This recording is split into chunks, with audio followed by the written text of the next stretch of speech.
Say it anyway. I think it's what I'm going to call this segment. I've been undecided whenever I release a audio newsletter, if I'm just going to call it a newsletter, audio newsletter segment, but that just sounds corny as hell and rather generic. Say it anyway. Oftentimes when I write something, it's usually sort of occupies this place in my mind where I'm like, I have a thought. And then I think to myself, nah, I shouldn't say that shit out loud. I shouldn't write that. I shouldn't speak about that. And generally when I do, it's when they're the most helpful for people. So that's what I'm going to call this segment. Say it anyway. I think one of the hardest things for a lot of guys to do is to open up, to be honest, to speak in the language of emotions. And it's not because we're just incapable. It's because we don't know how.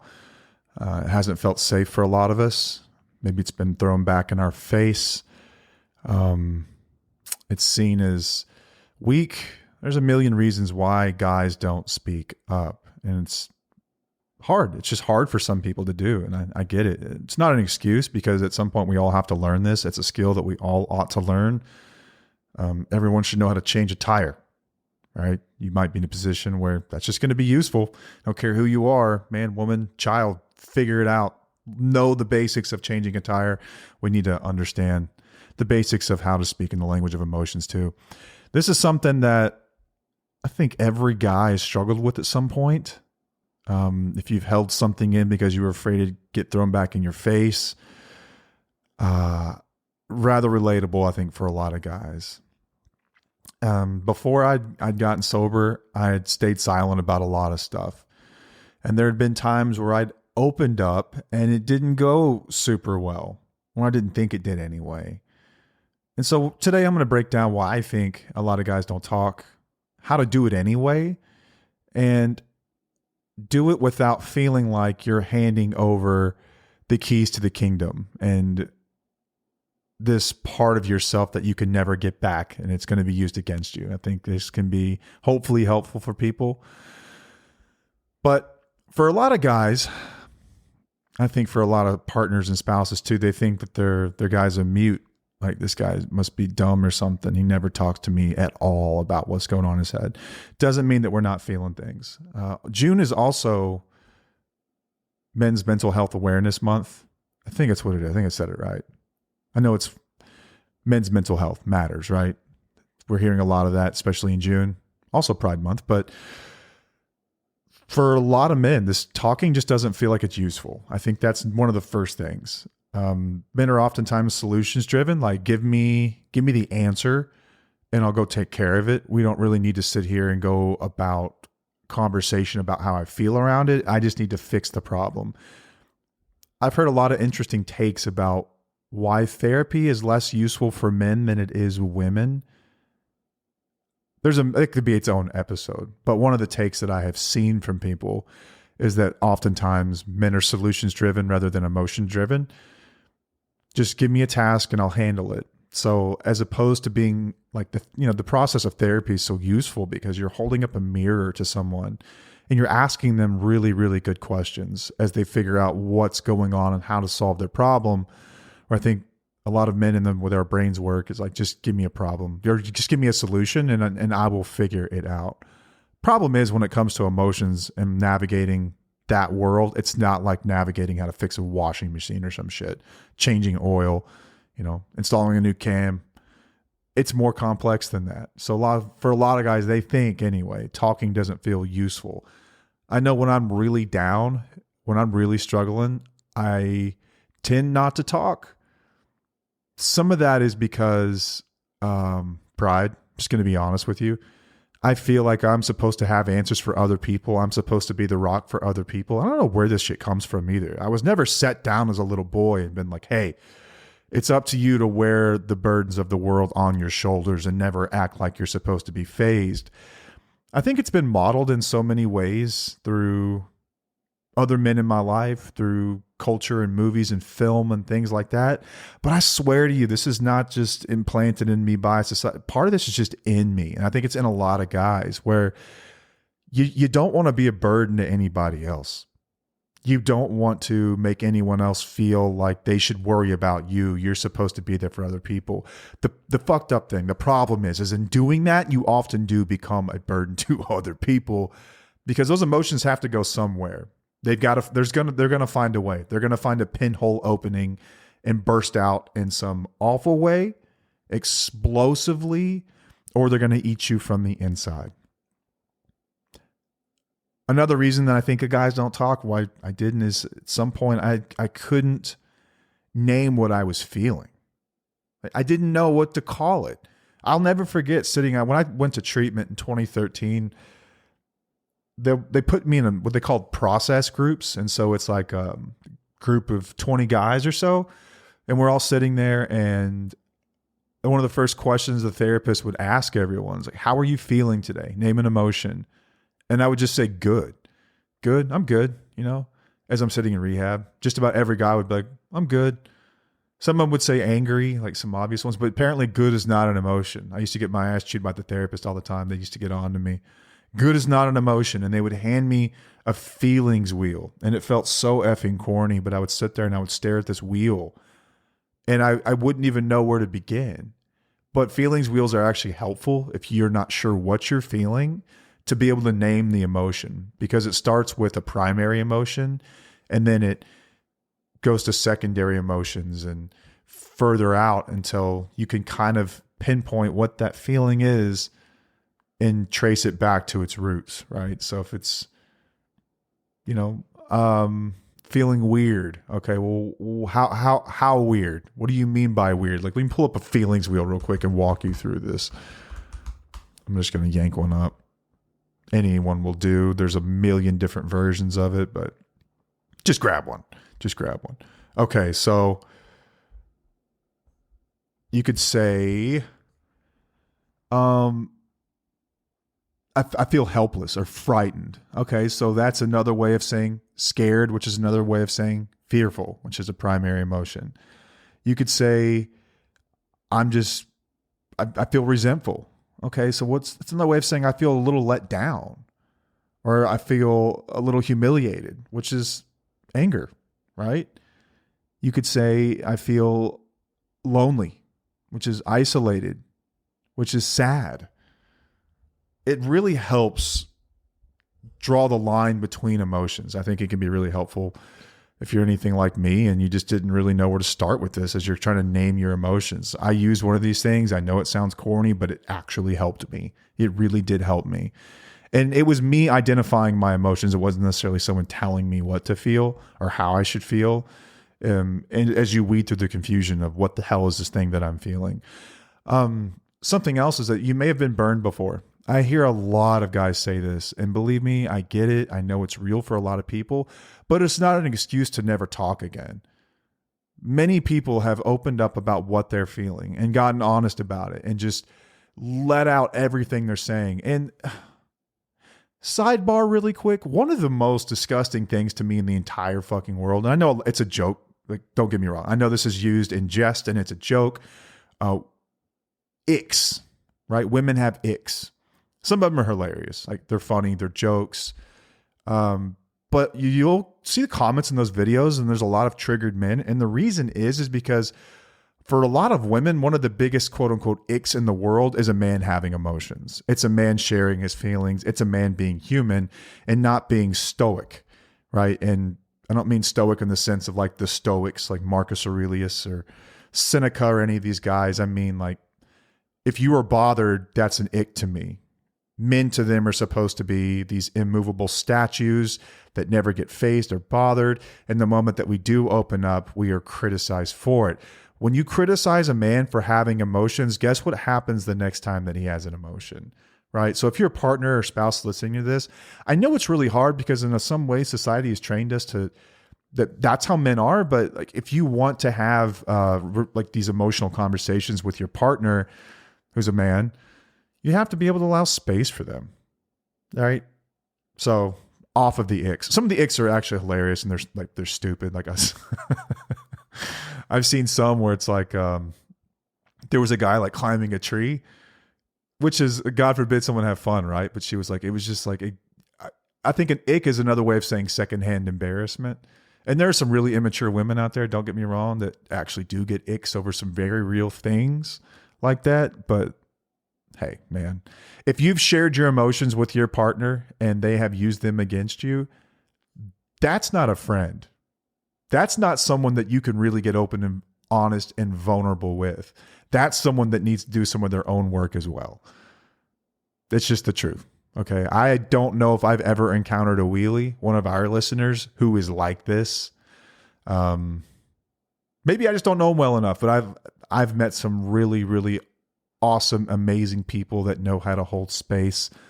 And I think that if you're going to rebuild after betrayal or addiction or just a really rough patch in life, you're going to have to hold space for each other. And this is partner to partner, husband to wife, wife to husband, husband to husband, wife to wife. Doesn't matter. Whatever version or mix of that you want, I don't care. Two people have to be able to hold space for one another. Generally, one of the partners is going to be less open emotionally. But it's because at some point, generally, guys feel like they've been burned before. Now, here's where I get irritated with the guys. That's not some excuse to never speak up again, right? You want to be seen, or you would like to think of yourself as this strong and like, ooh, I can handle shit. Okay, but one time someone made fun of you and you're just going to fucking shut up forever. Like, give me a break. You just have to keep going. You have to keep being you. You have to keep being honest. One of the most important values and principles of my life is honesty. And that includes just being honest about what I'm feeling, for better or for worse. And if someone wants to make fun of me about how I felt, I'm probably never going to talk to you again. Okay? That's just the end of that relationship. It doesn't mean I'm going to stop being me. F that. I'm going to keep being me. And even if this is my most intimate partner, like Paige has thankfully never done this to me, but other people in my life that are really close to me have, and they've used stuff against me, information that I've volunteered when I've been emotional or hurt or something like that. I don't deal with these people anymore, man. I just don't. Like, I didn't even have to say anything about why. I'm just, nope, not going there. It hurts a little bit, but you move forward and you carry on. You don't let it stop you from being you. You don't let it stop you from opening up. You don't let it stop you from developing. I think about the traditional view of a man and being stoic and being quiet and holding this stuff in. And I think, like, how does that really benefit, like, say your kids, right? Like, I've got a son, I've got a daughter. My son is entering middle school. This is the time in life where, man, everything changes. It goes from being innocent, fun childhood to where all of a sudden, like, things get really cliquey. People separate. Kids get mean as hell at that age, you know? And I think, what kind of example do I want to set for my children and my daughter as well? Like, my daughter, like, the example that I set forth in my home with my wife and with her is how she that's what she will think of normal, right? So that can be for better or for worse. She can think normal is a guy never talking about anything. Well, that's what she's going to feel comfortable and safe in. Is that what you want for your daughter? Some guy who can bottle up anything and explode at any given moment because they don't speak? Is that what you want? Is that what you want your son to be? Or would you rather than be well-rounded emotional guys that know how to, at times, listen, there's a time and a place to be strong. There's a time and a place to suck it up and gut it out. And you're going to have to be the one that carries bullets for other people. That is not necessarily masculinity. That's called leadership. Men and women do this. Okay. I think that we get really twisted thinking that's a masculine trait. That's just a leadership trait. I've known amazing men leaders in my life. I've known amazing women leaders in my life. It's not necessarily binary. I've known amazing leaders in my life. Okay. That's just a leadership quality. And every leader will have to do that. Mothers do this every day too. All right. Everyone needs to know how to do this. But also, on the flip side, when your son comes home with a broken heart and he doesn't know how to feel, or he gets bullied on social media, we know that the leading cause of death for young men is suicide because they're not talking. It is your job as the father, as the man in that home to teach them how to speak about their emotions. So if you don't know, it is time to learn. It is so important. So important. And it kind of takes me to my next point. It's not a loss of power. Like this is this is a pride and ego thing, I think, for a lot of guys. We think like it's a loss of power. Like, what do you mean power? What power? Like holding power in a relationship is never a good thing anyway. Power with yourself, you mean? If anything, being able to communicate in this way and feel good about yourself and love the man you see in the mirror that's power. That's power for anybody. Man, woman, doesn't matter. It's an amazing thing to be able to look at yourself and love yourself wholly and fully.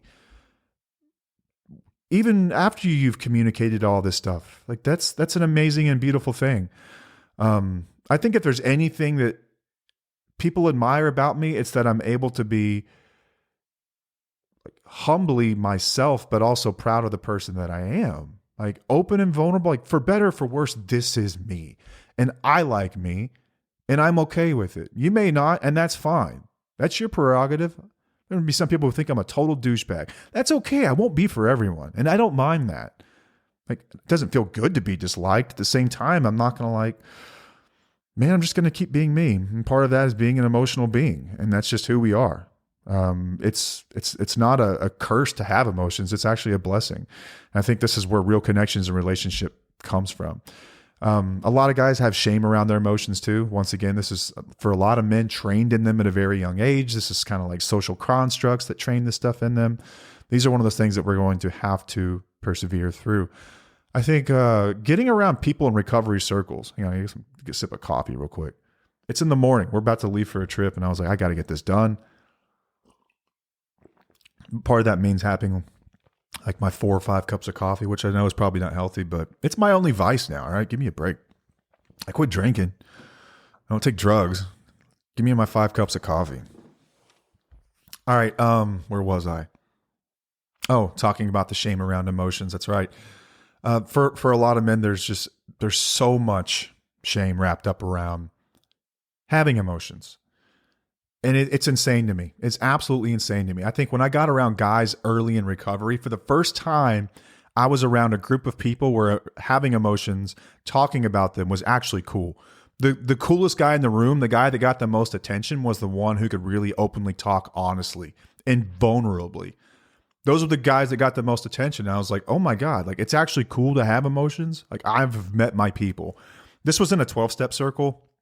If that doesn't work for you, there are other circles, and every single recovery circle, or even like men's groups. If you want to go one to your church, or if you want to check out an entrepreneur group, like I was a Vistage member, where CEOs and VPs of companies and guys that are running businesses get together, and then you have meetings. And our meetings were never. I mean, they were about sometimes we talk about working capital or lines of credit, like how do I get more of it? I've got to scale my business. But a lot of it times it was like, I'm struggling in my marriage. I'm worried about my children. I don't know what to do. I'm scared. I'm worried. A good friend of mine is really sick and I don't know how to be there for them. We're having emotional conversations, and those were the best. And that's where real connections are made. Real actual connections. There is no shame allowed in having emotions. If you have friends that shame you for that, those aren't your friends. Not friends. Maybe acquaintances, these are not your friends. Get around people where this is cool. You will be better for it. Your friends will be better for it. Your wife will be better for it. Your kids will be better for it. And I think the last point about why men don't talk is we've been lured to minimize pain. This is what's been modeled to us in a lot of ways. I don't know if it goes back to like early days watching like war movies and stuff like that. Like the hero just, he breaks his leg, he keeps on going. And I am as guilty of this as anybody in the world. This is where I screw up probably the most. I minimize pain. I minimize things I'm going through. I had some things happen in my childhood that I thought were just like, whatever, man. Yeah, maybe it was bad, but only if you make it bad. Well, I look back on it, like there was some stuff that happened that was, damn, that's kind of rough, man. I think about if my kids went through that, holy shit, that'd be a big deal. But for me, no big deal. Who cares? Doesn't matter. And I think that we can tell ourselves some things don't matter. And sometimes it's a good quality to have. Sometimes it helps you persevere.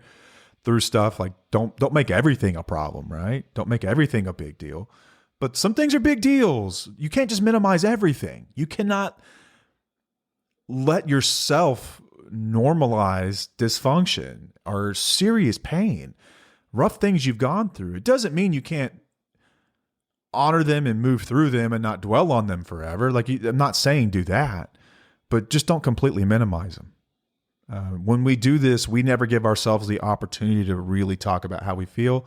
And I get it. I remember when I first got clean and sober, they wanted to talk about trauma and shit. I didn't talk about trauma in my life for like a decade, and I was sober through it. This is why I always say, like, you don't have to uncover every traumatic experience in your life to get clean and sober and to start to work on being honest and rebuilding your life. Eventually that you do have to turn those stones over and see what's underneath them. But in the early days, like, I didn't want to go there because I minimized every bit of it.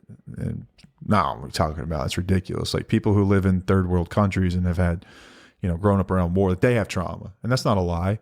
It doesn't mean that you haven't had something in your life that's affected you and changed the way that your brain works. That's also traumatic.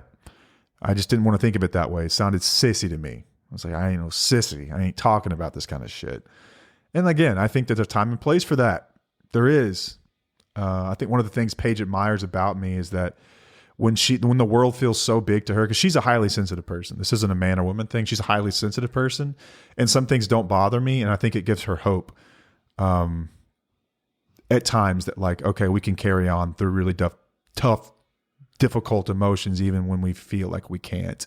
So it's not a bad quality to have. There's just a time and a place for it. Again, I think it's more of a leadership quality than anything.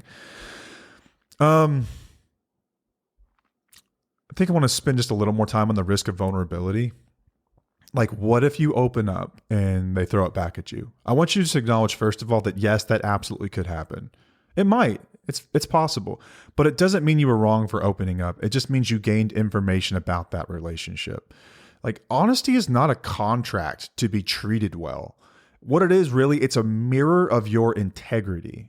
And that's what's more important. It's about the value and what it represents, more so than this inherent contract you think is there to be treated well.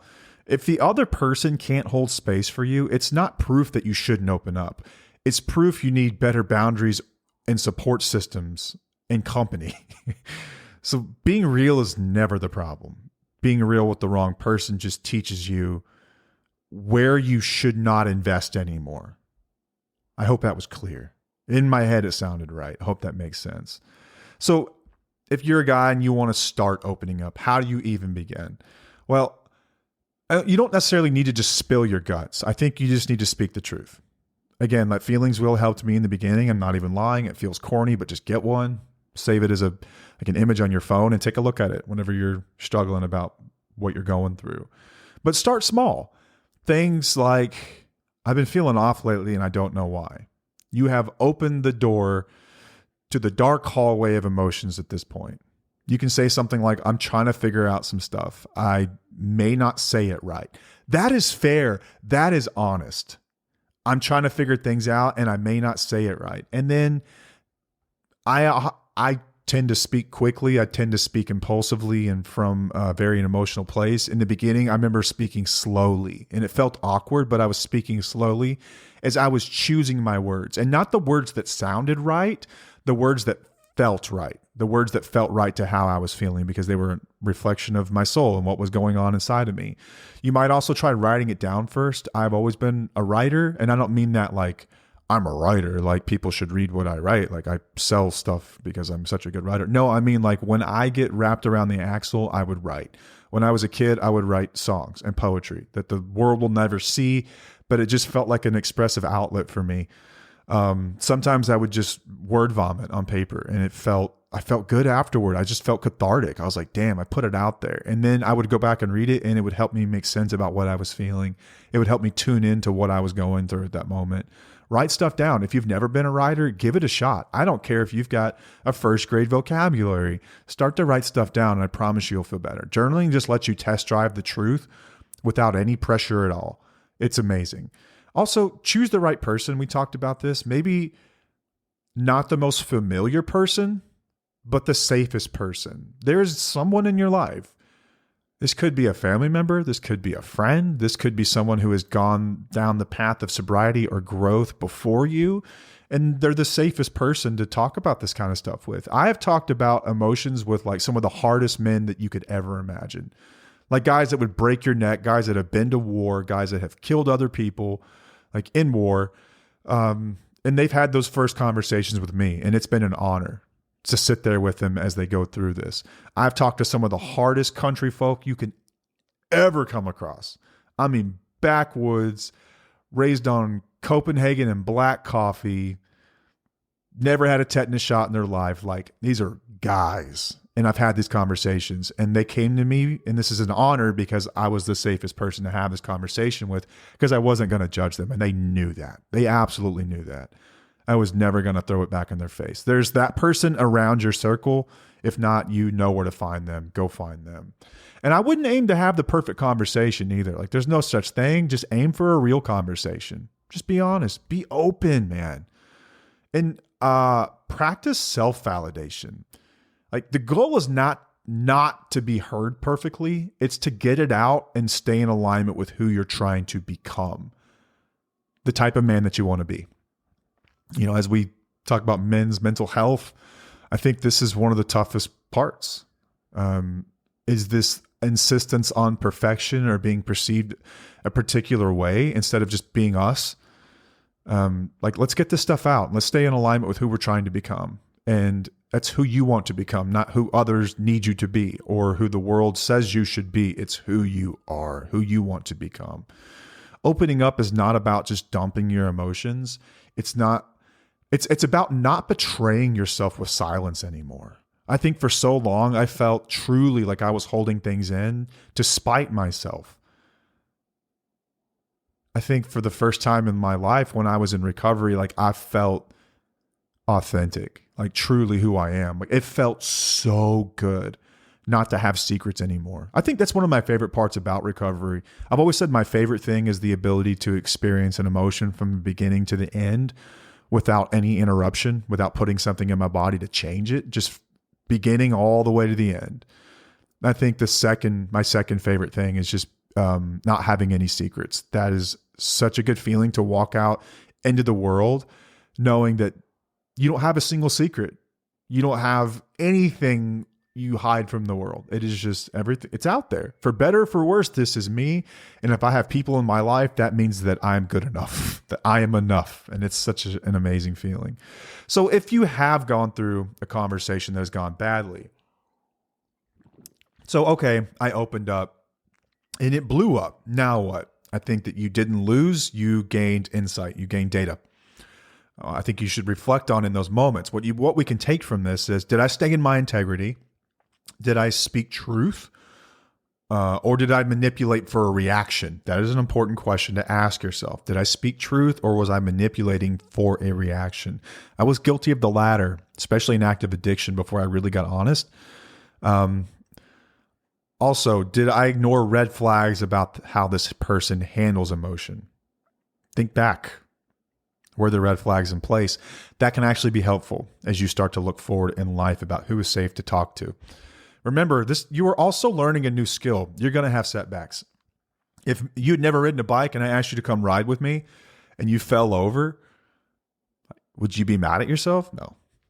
When you watch your kids learn to walk, I had this conversation with my daughter the other night. She's in an advanced dance class, and she's struggling a little bit and she's beating herself up. And I was like, when you were a baby, I watched you fall 100 times as you were trying to walk and you never once got frustrated.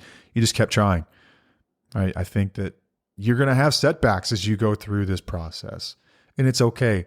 In fact, I would welcome them. Each one is an opportunity to learn a little bit about yourself, about other people, about how you communicate. You're going to make mistakes. It's okay. You are going to make mistakes too as you begin to open up. You are going to have a part in those mistakes. You're going to have to acknowledge those. You're going to have to be humble enough to learn from them. And that's all part of the process, man. Brother, welcome it. It's okay. It's not supposed to feel comfortable at first. It's just supposed to feel different. And that means that you're growing. If it feels different, that's a good thing. I used to have a baseball coach and a golf coach too, who would ask me to tweak something in my swing. And I would be like, it feels weird. He'd be like, no, it feels different. And different's good because what was comfortable to you wasn't working. Pal, you were hitting like 200 at best, right? So comfortable for you is not a good thing. What's different is a good. And I think that I've always tried to remember that throughout my life now, is that when something's different, good, because if comfortable is not working out, we need different. It means I'm growing, and that's a good thing, man.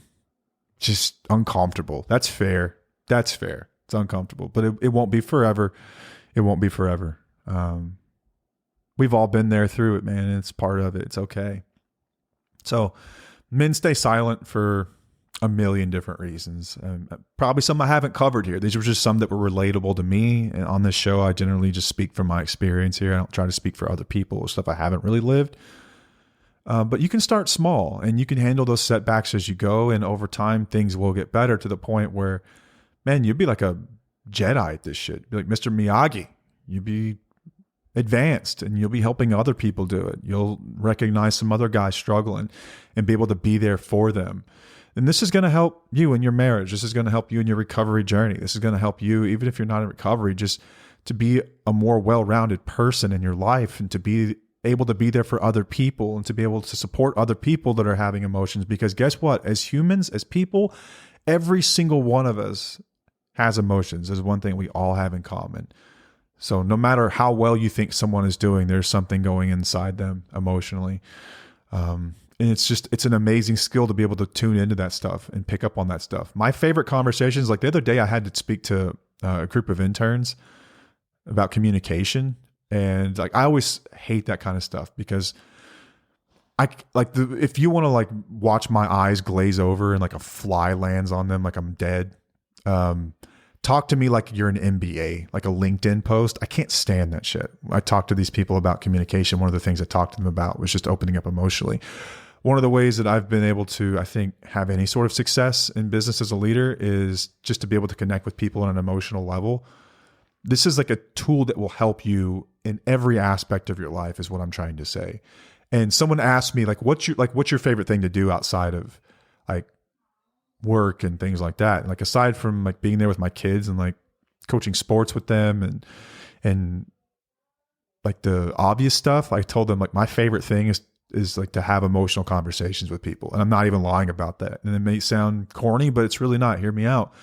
Like grabbing a cup of coffee and sitting there and talking about like, how's the weather, Dave? Like, fuck that. No, like, how are you handling the divorce, man? How's that? Like, how have you been? Like, how are the kids handling it? Have they said anything to you? Like, are you worried about them? Are you worried about anything for yourself? Like, I can sit there and talk for hours and hours and hours and hours with someone about that kind of stuff.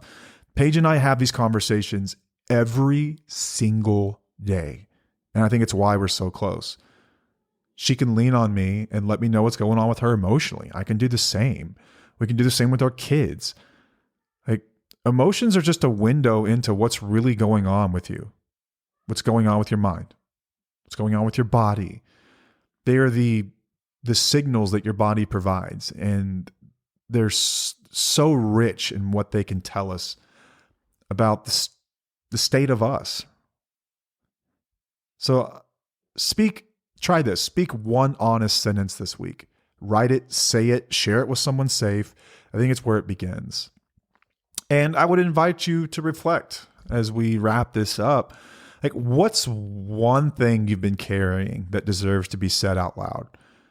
What's one thing that you've been carrying that deserves to be said out loud with somebody? And who in your life can hear that truth? Who's the safest person in your life that can hear that truth? I would invite you to think about those couple of things. You don't have to be, I think the goal here, I think we need to redefine what strength means as guys. And it's not what we thought it was. I think that being honest and being able to be vulnerable and still loving yourself is the strongest thing in the world. There's a time and a place for leadership qualities like being silent in the face of adversity, being the strong one when everyone else is freaking out, seemingly unfazed at times. Like, that's a negotiating tactic we use in business. These are leadership qualities. These things don't always have a place in relationships, though. I think the people that I feel the safest with, the people I feel most comfortable with, the people I think that like me the most are people that just feel safe with me. And that means wholly safe, right? Not just that part of me that we let them see. So I know that for a lot of guys, you're going to have to untrain years and years of this, this conditioning, but we can do it. It can be done, and we're going to be better for it. That's all I've got for this week.